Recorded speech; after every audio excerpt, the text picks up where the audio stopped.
대전 와인 엑스포는 2012년 대전 국제 푸드 앤 와인 페스티벌이라는 이름으로 처음 시작된 행사로 2015년 대전 국제 와인 페어로 이름을 바꾸고 와인, 주류에 대한 비중을 높이면서 지금까지 이어지고 있습니다. 2015년 대전 와인 엑스포는 10월 18일부터 26일까지 진행되었으며 그중 주류 박람회 행사는 24일부터 26일까지 진행되었습니다. 유료 입장이며 현장 티켓 구매는 2만원, 사전 예매는 14,000원에 가능합니다. 다일권을 사전 예매하면 할인폭이 더 커집니다. 이번 2025년 대전 와인 엑스포 주류 박람회에는 100개가 넘는 업체가 참여했고 참여한 주류 업체의 많은 종류의 술을 시험해 볼 수 있는 데다가 이번 엑스포 입상 와인 몇 가지를 무제한으로 시음해 볼 수 있는 곳까지 마련되었습니다. 다양한 술을 맛보고 즐겨보고 싶은데 술이 강하지 않다면 최소 이틀 이상을 관람하는 것을 추천합니다. 개인적으로 술이 그리 강하지 않은 편인데 이곳저곳 시음하면서 6시간 정도를 돌아다녔음에도 불구하고 절반 정도밖에 보지 못했습니다. 이번 2025년 대전 국제 와인 엑스포는 음수대가 없어서 물을 구매해서 마셔야 했습니다. 동시에 몇 곳에서는 일회용 컵을 제공하지만 제공하지 않는 것이 기본이어서 개인잔 지참이 필요했음을 알려드립니다. 나라셀라 부스에서는 프라팡이 전면에 진열되어 있었고 다양한 수입 와인들을 볼 수 있었습니다. 이곳에서는 꼬냑인 프라팡을 무려 엑소 등급까지 시음해 볼 수 있었습니다. 동시에 현장에서 세일가로 구매도 가능했습니다. 프라팡은 유명 꼬냑인 만큼 향과 맛에서 확실한 매력을 느낄 수 있었습니다. 베리류의 산뜻 달콤한 향과 맛, 그리고 숙성에서 오는 다양한 맛들이 레이어로 확실하게 캐릭터 있게 느껴집니다. 꼬냑이라는 주종이 가진 매력을 잘 보여주는 술이었고 왜 인기가 있는지 알 수 있었던 부스입니다. 이곳에는 꼬냑 외에도 다양한 가격대의 와인을 맛보고 구매할 수 있었는데 개인적으로는 프라팡이 가장 매력적이었고 새롭고 즐거운 술이었습니다. 증류주는 물론 맛의 퀄리티가 보장된 수입 와인에 관심이 있다면 꼭 한번 들려봤으면 하는 부스입니다. 젤코바 와이너리는 브랜디인 바쿠스의 눈물과 다양한 와인을 생산하는 국내 업체입니다. 개인적으로는 이번에 대전 국제 와인 엑스포 주류 박람회에서 봤던 국내 업체 중 가장 인상적인 곳이었습니다. 사장님의 실력과 노력이 그대로 맛으로 느껴졌던 곳으로 이곳의 가장 큰 매력은 선택지가 다양하다는 것입니다. 39도의 브랜디부터 다양한 품종의 포도와 과일을 통해 드라이부터 스위트까지 라인업이 갖춰져 있습니다. 39도의 브랜디인 바쿠스의 눈물의 경우 포도향이 달콤하고 상큼하게 전달되며 그 향이 그대로 맛으로 이어집니다. 거기에 살짝 오크향이 돌며 기분 좋은 피니쉬가 전달되는 매력적인 브랜디라는 생각이 들었습니다. 12.5도의 레드와인 젤코바 스페셜은 탄닌감이 약하고 적당한 단맛이 포인트로 다가오는 와인입니다. 특징적인 점은 오크의 향과 숙성된 맛과 향이 기분 좋게 더해지는 와인이라는 것입니다. 이곳의 다른 와인들 역시 원재료의 맛과 향을 잘 살렸고 밸런스를 잘 갖춘 매력적인 와인들이어서 젤코바 와이너리의 캐릭터의 맛, 향이 오래 기억에 남았습니다. 국내 와인 증류주의 맛과 퀄리티를 느껴보고 싶다면 꼭 한번 들려봤으면 하는 곳입니다. 꿀로 만든 와인 미드 전문 양조장은 꿀로 만든 술인 미드를 생산하는 곳입니다.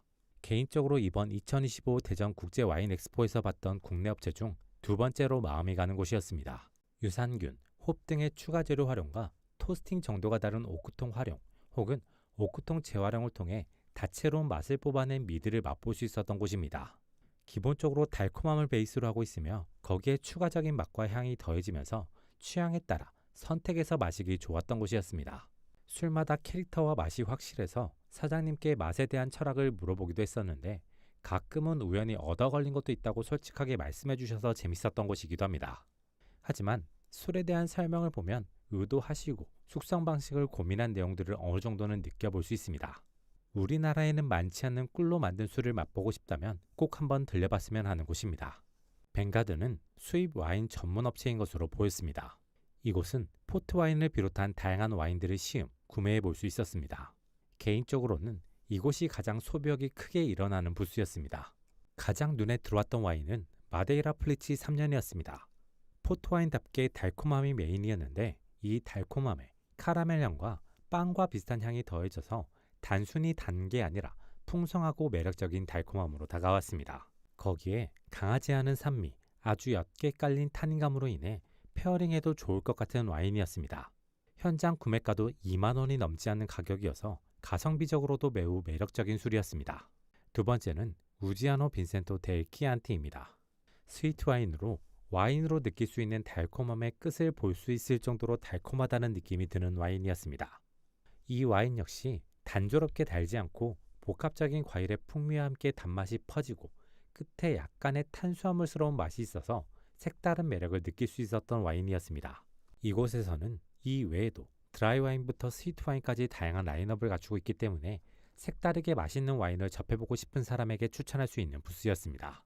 J&J 와인에서 선보인 세필즈필드 파라 그랜트 토니 10년은 포트 와인의 장점을 그대로 갖추고 있으며 거기에 짙은 카라멜의 풍미와 빵 같은 풍미가 강하게 더해지는 와인이었습니다. 입안 가득 달콤함이 퍼지며 안주 없이 즐기기도 좋고 묵직한 맛을 가진 안주와 페어링하기도 좋은 와인이라는 느낌이 들었습니다. 아침마루 와이너리에서 선보인 비어는 다레와 돌베를 원재료로 한 와인이었습니다. 원재료가 가진 향이 부드럽고 달콤하게 다가오는 와인으로 맛도 깔끔하게 달콤하고 산뜻한 느낌을 주는 와인이었습니다. 미라실 울프 와인에서 선보인 와인들은 원재료의 특색이 잘 살아있었습니다. 블루베리를 원재료로 한 드라이 와인은 단맛을 제외한 블루베리의 맛이 터지듯 느껴지는 것이 매력과 장점이었습니다. 블루베리 스위트 와인은 달콤함과 함께 블루베리의 맛이 은은하게 도는 느낌이 있었습니다.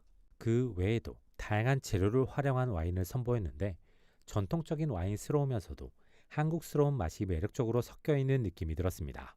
유행을 따라가는 맛보다는 전통적이고 기본에 충실한 맛을 선보이는 느낌이 있어서 매력적인 부스였습니다. 예원 화원 와이너리에서는 국내산 포트 와인인 남산해를 만나볼 수 있었습니다. 달콤함과 카라멜 향이 인상적으로 다가왔고 마지막에 빵 혹은 탄수화물스러운 향과 맛이 있어서 매력적으로 다가왔습니다. 개인적으로 2025 대전 국제 와인 엑스포의 주류 박람회는 만족스러웠습니다. 다채로운 업체를 만나볼 수 있었고 와인 엑스포 선정 와인들을 무제한으로 시음해 볼 수 있는 공간이 따로 있는 것도 매력적이었습니다. 이러한 점을 통해 다른 주류 박람회와 다른 대전 국제 와인 엑스포만의 매력과 개성을 잘 보여준 느낌이 들었습니다.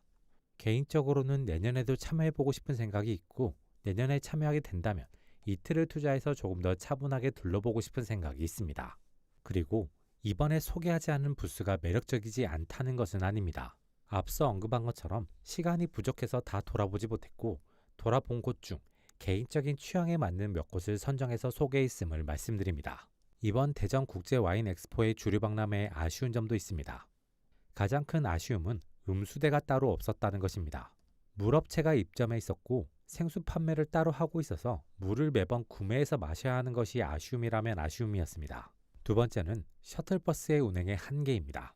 버스가 1시간에 한 대뿐인데 정류장에서 일정 시간을 대기하거나 알림을 해주는 것이 아니라서 버스 출발점에 있지 않는 이상 셔틀버스를 제대로 타기가 어려웠습니다. 그래도 DCC에 가는 교통편이 괜찮은 편이고 버스에서 내려서 3분 정도만 걸으면 행사장에 도착할 수 있었기 때문에 큰 아쉬움으로 다가오지는 않습니다. 다른 지역에서 대전 DCC에 오는 경우 고속버스를 이용할 경우에는 복합터미널보다는 정부청사에서 이동하는 것이 동선 쪽으로 유리합니다. 이번 영상은 여기까지입니다. 재밌게 보셨길 바라며 구독과 좋아요 부탁드립니다.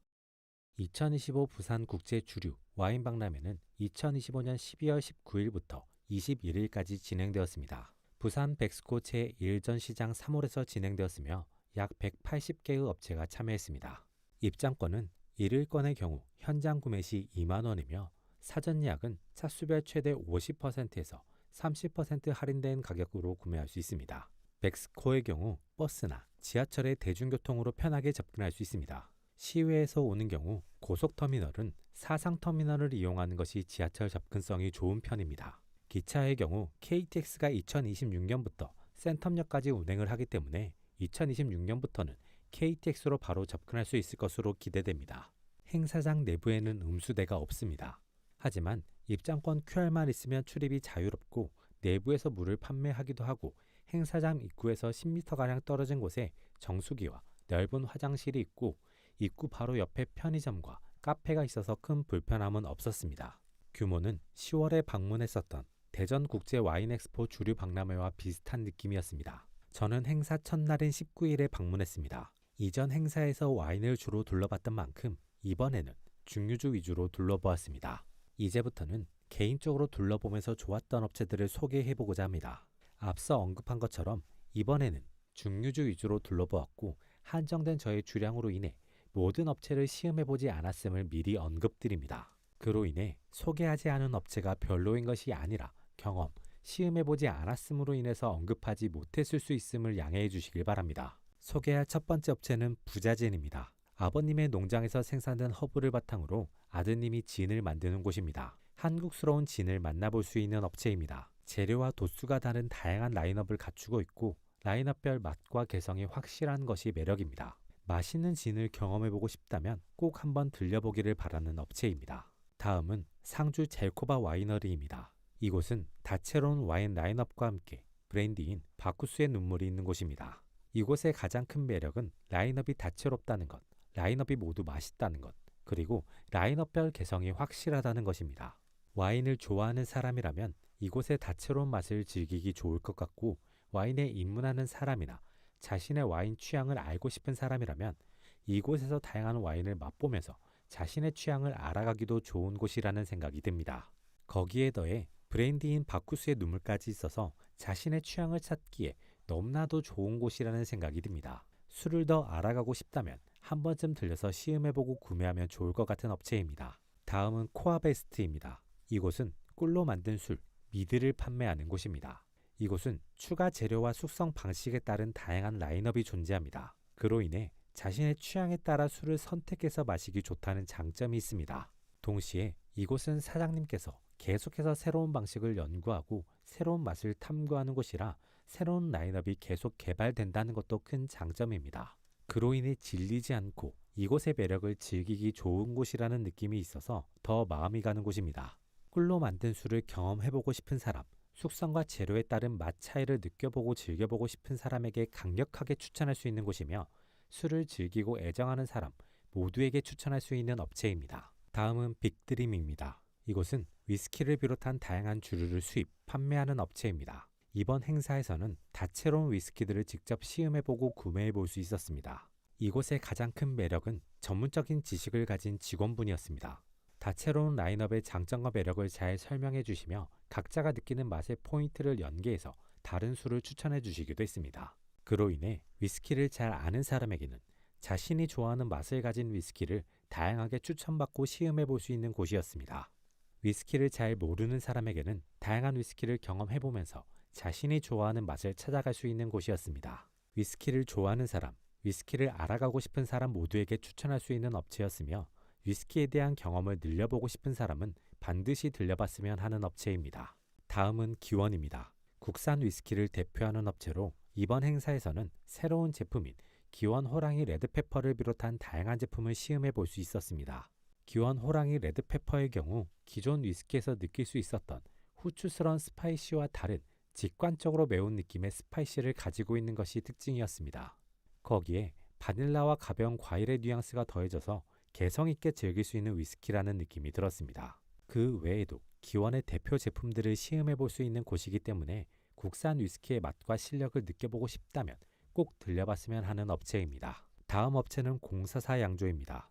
조청을 원재료로 한 증류주 삭을 생산하는 업체입니다. 쌀맛과 달콤함이 잘 어우러지는 증류주로 청주스러움도 함께 느껴지는 개성 있는 증류주를 경험해 볼 수 있는 업체였습니다. 다음 업체는 청주 이웃사촌입니다. 이곳에서는 탁주, 약주, 증류주를 만나볼 수 있습니다. 탁주의 경우 꽃향이 인상적이며 약주의 경우 꽃향이 줄어들고 과일향이 더해집니다. 증류주의 경우 곡주스러우면서도 청주스러운 풍미가 인상적이었습니다. 다음 업체는 3호식품입니다. 이곳에서는 25도의 계피 증류주인 돌멩이와 72도의 증류주, 밀을 만나볼 수 있습니다. 돌멩이는 계피스러운 향과 은은한 달콤함이 인상적이며 밀은 순수쌀 100% 증류주지만 어딘가 약초스러운 느낌이 더해지는 복합적인 풍미가 인상적이었습니다. 다음 업체는 맷진입니다. 국산 진을 생산하는 업체로 한국 재료를 통해 진을 만드는 곳입니다. 생산된 진에 유자와 오미자를 첨가하는 방식으로 제조된 술을 만나볼 수 있습니다. 다음 업체는 안동소주 일품입니다. 대형 마트, 편의점에서도 볼 수 있는 그 안동소주 일품을 제조, 판매하는 업체입니다. 이곳에서는 대형마트, 편의점에서도 만나볼 수 있는 제품들을 직접 시음해 볼 수 있었습니다. 동시에 프리미엄 라인인 오크통 숙성 제품인 21도, 40도 블랙 제품과 한정판 제품까지 시음해 볼 수 있었습니다. 기본형의 경우 부드러움과 깔끔함, 그리고 은은한 단맛이 인상적이었습니다. 블랙 제품의 경우 단맛이 줄어드는 대신 섬세함과 오크를 통한 은은한 향이 더해졌고, 한정판 제품의 경우 단맛이 줄어들고 부드러움이 늘어나며 훨씬 섬세한 맛을 전달해 주었습니다. 국산 전통 증류주의 맛을 느껴보고 싶다면 꼭 한번 들려봤으면 하는 곳입니다. 다음 업체는 향기 품은 수울섬입니다. 이곳은 증류주와 탁주를 동시에 만나볼 수 있는 곳으로 재료가 다른 다양한 라인업을 갖추고 있는 곳입니다. 증류주는 깔끔함과 옅은 단맛에 원재료의 특성에 따른 맛이 더해져서 원재료 차이에 따른 맛의 변화를 경험해보기 좋은 업체였습니다. 다음 업체는 다농바이오입니다. 이곳에서는 국산 증류식 소주인 가무치 시리즈와 증류식 소주를 오크에 숙성한 수록 시리즈를 만나볼 수 있었습니다. 가무치 시리즈의 경우 국산 증류식 소주의 매력을 잘 갖추고 있는 느낌이 들었습니다. 수록 시리즈의 경우 캐스크의 매력을 너무 잘 살린 술이라는 느낌이 들었습니다. 버번 캐스크 숙성인 아몬티아조의 경우 첫맛, 중간맛, 끝맛의 레이어가 확실하며 버번 캐스크의 매력을 잘 살려서 바닐라와 과일스러운 느낌을 잘 표현했습니다. 쉐리 캐스크를 비롯한 와인 캐스크를 주력으로 활용한 서막의 경우 스파이시를 통한 타격감이 있는 편이며 베리류의 묵직한 과일의 맛과 향, 거기에 쌀스러운 느낌의 단맛이 잘 어우러져서 개성과 맛, 향 모두를 잘 보여주는 느낌이 있었습니다. 다음은 부산 낙동 양조입니다. 이곳에서는 증류주, 여백주를 만나볼 수 있었습니다. 청주를 거르는 방식으로 만들어진 술이라고 하며 25도, 45도, 55도의 라인업을 갖추고 있었습니다. 도수를 통한 맛의 증폭을 인상적으로 느껴볼 수 있는 곳입니다. 다음은 화양입니다. 이곳에서는 사계절을 표현한 풍정 사계를 만나볼 수 있습니다. 봄을 표현하는 약주, 여름의 과하주, 가을의 탁주, 겨울의 증류주로 구성되어 있으며 각각의 술의 향과 맛이 인상적이었습니다. 다음은 까치 돌배주입니다. 47도 모델의 경우 돌배를 이용한 증류주를 다시 돌배에 침출시켜 만든 술이라고 합니다. 와인에서 느낄 수 있는 타닌감이 약하게 느껴지는 느낌이 들며 은은한 달콤함과 복합적인 맛이 인상적인 술을 만나볼 수 있는 곳입니다. 다음은 리몬체인 버스커 위스키입니다. 리몬체와 버스커 위스키를 수입하는 업체의 부스입니다. 리몬체의 경우 다채로운 맛의 리큐르를 원액으로도 하이볼로도 맛볼 수 있었습니다. 버스커의 경우 4가지 라인업 중 3가지를 맛볼 수 있었습니다. 이곳에 준비된 주류 모두가 가성비가 좋은 리큐르와 위스키여서 맛보고 구매하기도 좋은 부스였습니다. 다음은 공부가주입니다. 중국 술을 대표하는 브랜드 중 하나로 이번에는 5개의 라인업을 시음해 볼 수 있었습니다. 자약 화이트의 경우 파인애플스러운 향과 맛과 함께 깔끔한 단맛이 인상적이었고, 붕자 원방의 경우 부드러움 속에서 은은하게 퍼지는 파인애플스러운 맛과 향이 인상적이었습니다. 다음은 다물술 공방입니다. 이곳에서는 증류주, 주향을 만나볼 수 있습니다. 옹기 숙성된 술이며 숙성되지 않은 술을 옹기와 함께 판매도 하는 곳입니다. 청주, 중국술, 소주의 매력이 다채롭게 느껴지는 맛과 향이 인상적인 곳이었습니다. 다음은 금계당입니다. 이곳은 탁주, 약주, 안동소주를 만나볼 수 있는 곳입니다. 주종별 맛과 향의 특색이 확실하며 다른 업체와 다른 이곳만의 개성도 느껴볼 수 있는 곳입니다. 다음은 서봉주입니다. 이곳 역시 중국술을 대표하는 브랜드 중 하나입니다. 이곳에서는 프리미엄 라인업들을 맛볼 수 있었는데 파인애플스러운 향과 맛, 그리고 와인스러운 풍미가 인상적으로 전달되는 곳이었습니다. 중국 술에 관심이 있다면 한 번쯤 방문해보고 맛보기를 바라는 곳입니다. 개인적으로 이번 2025 부산 국제 주류 와인 박람회의 방문은 만족스러웠습니다. 백스코 행사장 자체의 편의성이 뛰어났기 때문에 불편함이 최소화된 것이 가장 큰 매력이었습니다. 동시에 증류주, 와인, 사케 등 다양한 주류를 한 번에 만나볼 수 있었던 것도 매력이었습니다. 이번 행사에서 아쉬웠던 점은 비교적 통행로가 넓지 않아서 시음하고 있는 사람이 있는 경우 부딪히거나 동선에 정체가 생길 수 있는 상황이 부분적으로 있기도 했습니다. 이 부분은 큰 아쉬움은 아니고 약간의 아쉬움이었습니다. 개인적으로 큰 틀에서 2025 부산 국제 주류 와인 박람회는 만족스러웠고 다음에 다시 방문해보고 싶다는 생각도 들었습니다. 이번 영상은 여기까지입니다. 재밌게 보셨길 바라며 구독과 좋아요 부탁드립니다.